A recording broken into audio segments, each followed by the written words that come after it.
بسم اللہ الرحمن الرحیم۔ ناظرین السلام علیکم ورحمۃ اللہ۔ ناظرین، آج ہم حضرت ذوالنون مصری رحمۃ اللہ تعالیٰ علیہ و رضی اللہ تعالیٰ عنہ آپ کے متعلق تفصیل سے گفتگو کریں گے۔ ناظرین، حضرت ذوالنون مصری صوفی بزرگ اولیاء میں اہم مقام پر فائز تھے۔ ان میں سے بعض ان کا نام ثوبان بن ابراہیم، کچھ نے الفیض بن ابراہیم بھی لکھا ہے۔ ابو الفیض کنیت آپ کے والد نوبہ کے رہنے والے تھے۔ آپ کی ولادت 796 عیسوی میں ہوئی۔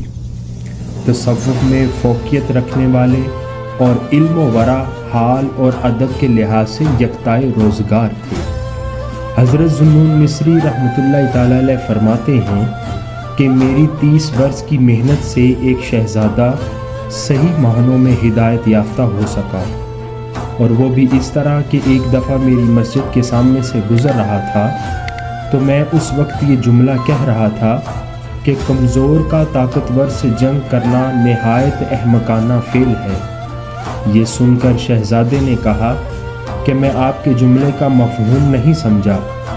فرمایا کہ اس سے زیادہ احمق کون ہو سکتا ہے جو خدا سے جنگ کرے۔ یہ سن کر وہ چلا گیا اور دوسرے دن آ کر مجھ سے پوچھنے لگا کہ وصال خداوندی کے لیے کون سی راہ اختیار کی جائے۔ میں نے کہا کہ 2 راہیں ہیں، ایک آسان اور دوسری مشکل۔ آسان تو یہ ہے کہ خواہشات دنیا اور معصیت کو چھوڑ دے، اور مشکل راہ یہ ہے کہ خدا کے سوا سب سے کنارہ کش ہو جائے۔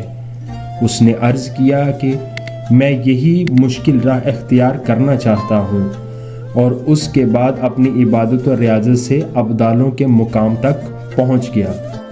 جب آپ بلند مراتب پر فائز ہو گئے تو لوگوں نے مراتب کی ناواقفیت کی بنا پر آپ کو زندگی کا خطاب دے کر خلیفہ وقت سے آپ کی شکایت کر دی۔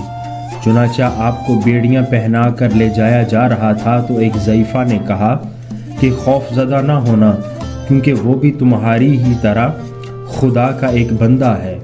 اسی وقت راہ میں ایک بہشتی نے آپ کو ٹھنڈے پانی سے سیراب کیا، اور اس کے صلہ میں جب آپ نے اپنے ایک ساتھی سے کہا کہ اس کو 1 دینار دے دو تو بہشتی نے عرض کیا کہ قیدیوں سے کچھ لینا بزدلی کی علامت ہے۔ اس کے بعد آپ کو دربار خلافت سے 40 یوم کی قید ہو گئی۔ اس عرصہ میں آپ کی ہمشیرہ روٹی کی 1 ٹکیا روزانہ آپ کے پاس لے کر جاتی، لیکن رہائی کے بعد ہر یوم کے حساب سے 40 روٹیاں آپ کے پاس محفوظ تھیں۔ کسی کمزور کو جو اہل اللہ میں سے تھا طواف کعبہ کرتے دیکھ کر آپ نے فرمایا کہ کیا تو خدا کا محبوب ہے؟ اس نے اثبات میں جواب دیا۔ پھر پوچھا کہ وہ محبوب تجھ سے قریب ہے یا دور؟ اس نے جواب دیا کہ قریب ہے۔ پھر پوچھا کیا وہ تجھ سے موافقت کرتا ہے یا ناموافقت؟ اس نے عرض کیا کہ موافقت کرتا ہے۔ تو آپ نے فرمایا کہ جب تو خدا کا محبوب بھی ہے اور وہ تیرے قریب و موافق بھی ہے، پھر تو اس قدر کمزور کیوں ہے؟ اس نے جواب دیا کہ دور رہنے والوں کی نسبت وہ لوگ زیادہ حیران اور سرگرداں رہتے ہیں جنہیں قرب نصیب ہوتا ہے۔ آپ نے فرمایا کہ انسان پر 6 چیزوں کی وجہ سے تباہی آتی ہے۔ نمبر 1، اعمال صالحہ سے کوتاہی کرنا۔ نمبر 2، ابلیس کا فرما بردار ہونا۔ نمبر 3، موت کو قریب نہ سمجھنا۔ نمبر 4، رضا الہی کو چھوڑ کر مخلوق کی رضامندی حاصل کرنا۔ نمبر 5، تقاضائے نفس پر سنت کو ترک کر دینا۔ نمبر 6، اکابرین کی غلطی کو سند بنا کر ان کے فضائل پر نظر نہ کرنا اور اپنی غلطی کو ان کے سر تھوپنا۔ پھر فرمایا کہ جس طرح ہر جرم کی ایک سزا ہوا کرتی ہے، اسی طرح ذکر الہی سے غفلت کی سزا دنیاوی محبت ہے۔ پھر فرمایا کہ عارفین اس لیے زیادہ خائف رہتے ہیں کہ لمحہ با لمحہ قرب الہی میں زیادتی ہوتی رہتی ہے، اور عارف کی شناخت یہ ہے کہ مخلوق میں رہ کر بھی بیگانہ خلائق رہے، پھر فرمایا کہ محبت الہی کا مفہوم یہ ہے کہ جو چیزیں اس سے دور کر دینے والی ہوں ان سے کنارہ کش رہے۔ پھر فرمایا کہ مریض قلب کی 4 علامتیں ہیں۔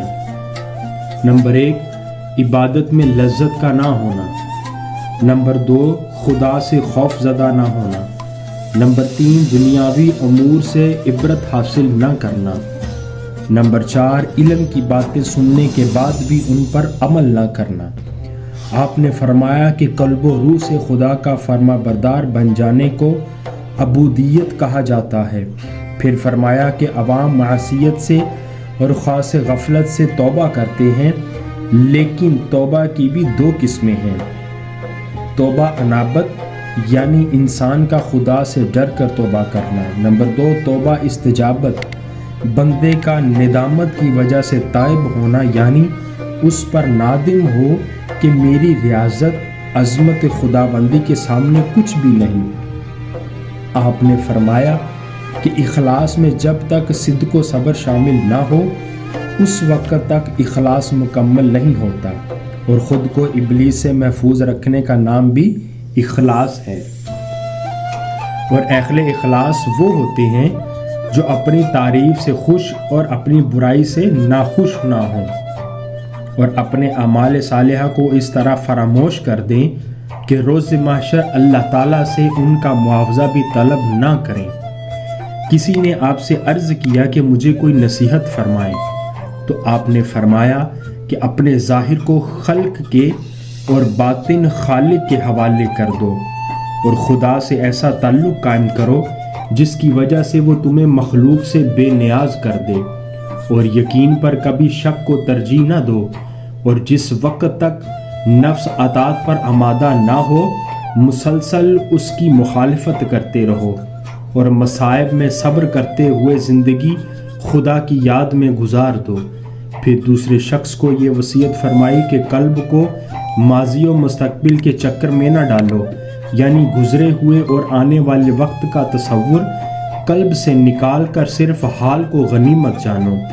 حضرت ذوالنون مصری رحمۃ اللہ تعالیٰ علیہ سے پوچھا گیا کہ کمینہ کون ہے؟ فرمایا جسے اللہ تک پہنچنے کا طریقہ معلوم نہ ہو اور کسی سے دریافت بھی نہ کرتا ہو۔ ناظرین، آپ کی وفات 859 عیسوی 245 ہجری میں قاہرہ کے قریب خبیرہ میں ہوئی، اور وہیں آپ مدفون ہوئے۔